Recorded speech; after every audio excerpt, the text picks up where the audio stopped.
Hello, everyone, and welcome to another movie review. I am happy that you can join me today. If you are new to this channel, click the subscribe button below for future notifications and updates. Click the like button to share this content with other movie fans. Okay, I took a little break from movie reviews so that I can catch up on the movies that I missed that were nominated for Oscars this year. It is now, at the time I'm recording this, it is Thursday, February 13th. And so once you know it, Oscar Sunday is here. Yeah, I'm just catching up on some movies and I'm keeping track. I already saw The Substance. I think I have two more movies to go. And after that, I have to tackle the short films so that I can figure out who I'm rooting for in the short films, in the short film categories. And so far so good. And since I love movies, I am enjoying this whole process. But anyway, I am here to share my opinions on The Brutalist. I finally went to go see it, my friends. Okay, so let me just give you the general rundown in case you have not seen it yet. It is still in theaters. So if you have not seen it yet, I recommend that you see it. And when you do, post a comment below this video. Okay, so The Brutalist is considered to be an epic drama. It was directed by Brady Corbett. It's based on a movie idea of his, so it's not a remake. It is not based on a book. It's based on a movie idea that he had.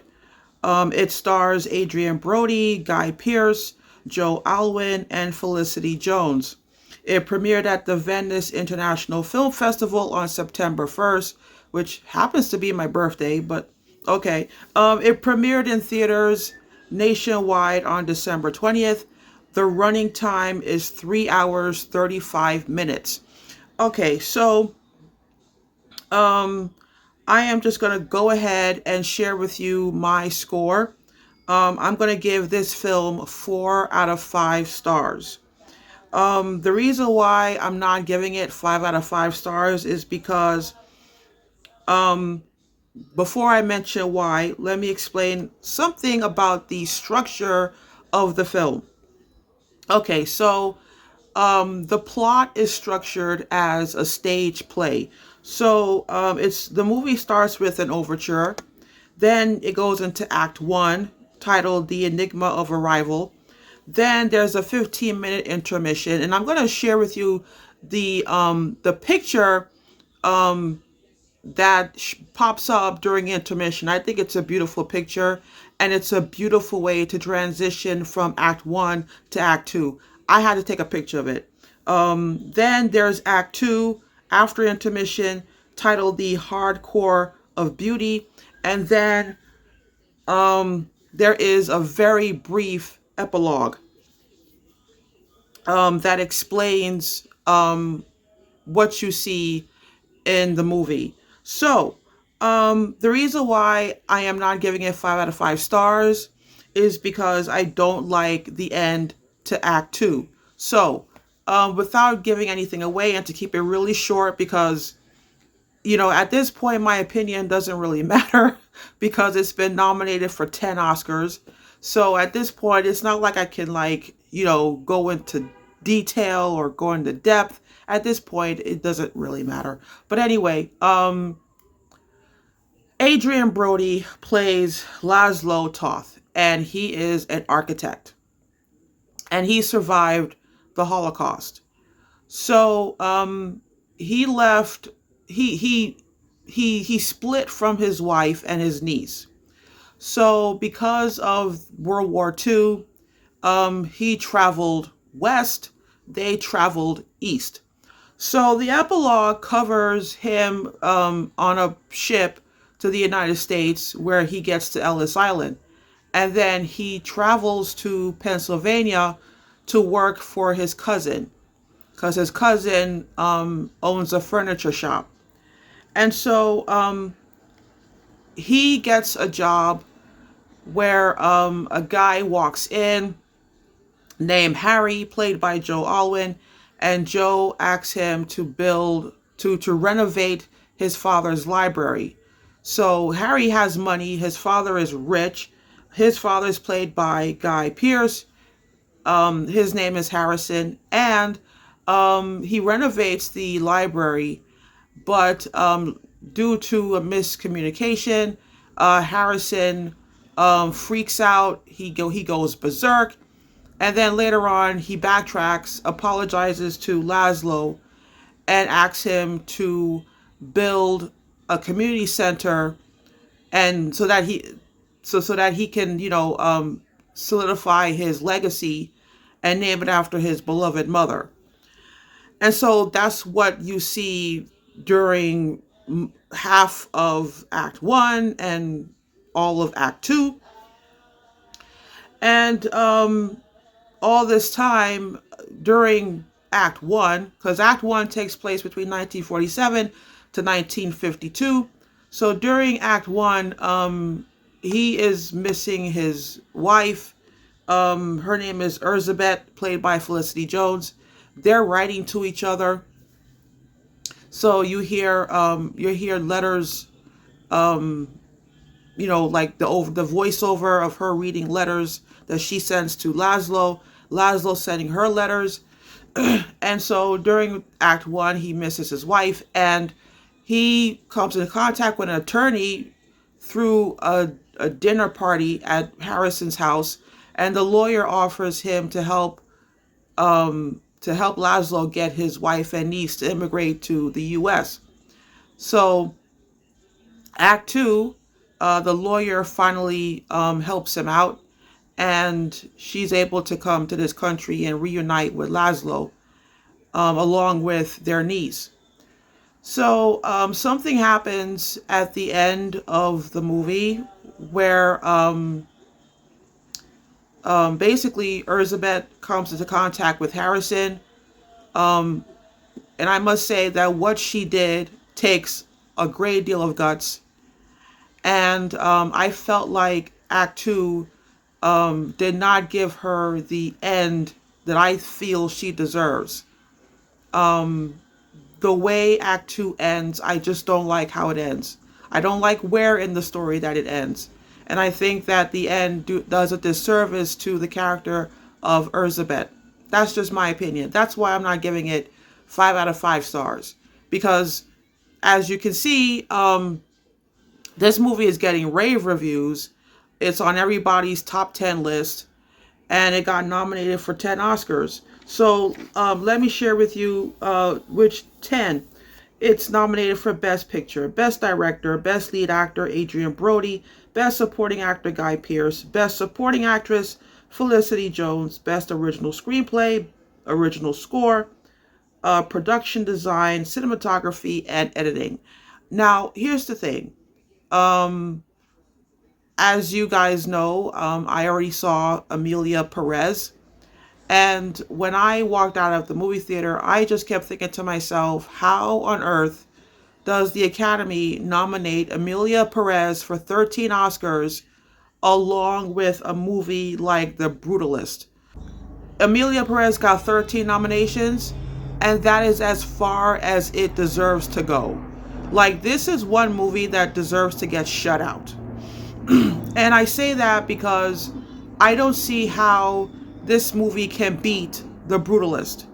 Like, when I think about even the acting category, what you saw in The Brutalist, that takes a great deal of guts. Okay, like, I have always said this, and I'm not sure if I have said this, but because of my theater directing experience, I feel like actors, what they do takes a great deal of courage. But it depends on what the role requires them to do. And so, I'm watching Act 2 unfold, and I'm like, there is no way that you can beat The Brutalist. Adrian Brody, Guy Pearce, and Felicity Jones were absolutely courageous and fearless to do what they do. And I just can't see. I mean, I just don't understand why Emilia Perez was nominated at all for anything. Like, if it wins in a category that The Brutalist is also nominated in, it would just be unfair, just grossly unfair. There's so many layers to this story. I mean, in one respect, it's a character study. In another respect, it's you're wondering, what the director is trying to say about immigration. You're wondering what the director is trying to say about um, the trauma that's left after you survive a war, a Holocaust. What that does to a person emotionally, mentally over the long run. Because by the time the movie starts, World War II has ended, and they're talking about um, the formation of the state of Israel, and which leads to another thing. Like, you have to start thinking to yourself, well, what is this movie trying to say about the Israel-Palestinian conflict? Because it basically takes place during a time where Israel is about to form. And the reason why Israel exists is, from what I understand, Israel exists because um, Europe as a continent, not even like certain European countries, but Europe as a continent, the French, the Spanish, the Portuguese, the Germans, like they all didn't want um, native Jewish people in their homes anymore, in their countries anymore. And so here you have these Jewish Europeans who are, technically speaking, as long as you are born in Europe, Europe is your home. But people don't see it that way at that time. And so here you have this group of people who really don't have a home at all in the world. They can't make Europe their home anymore, even though technically speaking it is. And so they decided, you know what, go back to the land of your ancestors. And so here comes the state of Israel. And it's like, there's so many different layers to this story. And it's like it's really incredible, the amount of meaning that's been jam packed into this film. So there's a lot to see. That's why the movie is so long. Like, I understand why the movie is a long one. And what I really like, I really do like the fact that the director decided to structure the movie in two acts. Because most films have a three-act structure. But you don't have to stick to the three-act structure. And this is a topic that gets brought up all the time among screenwriters. It's like, okay, can you make a movie without having to resort to the three-act structure? And in my opinion, you can. The first screenplay that I wrote, I was following an eight act structure. And then when I wrote my first play, I followed the five-act structure, like Shakespeare. And I just finished my second screenplay for a movie, and that's a three-act structure. So you can make a movie and you don't have to stick to the three-act structure. And so, this movie comes along and say, hey, it works. So the movie totally works for me. And the 10 Oscar nominations are well deserved. So yeah, I just can't see this movie losing to Emilia Perez. I just can't. And when I think about that movie, Emilia Perez, it's like, what was the Academy thinking? Really, what was it thinking? Because we should not be talking about Emilia Perez along with a movie like The Brutalist. And if you've already seen the movie, you understand what I mean. So I will be posting more movie reviews between now and Oscar Sunday. So you guys take care, and I will see you next time with another movie review.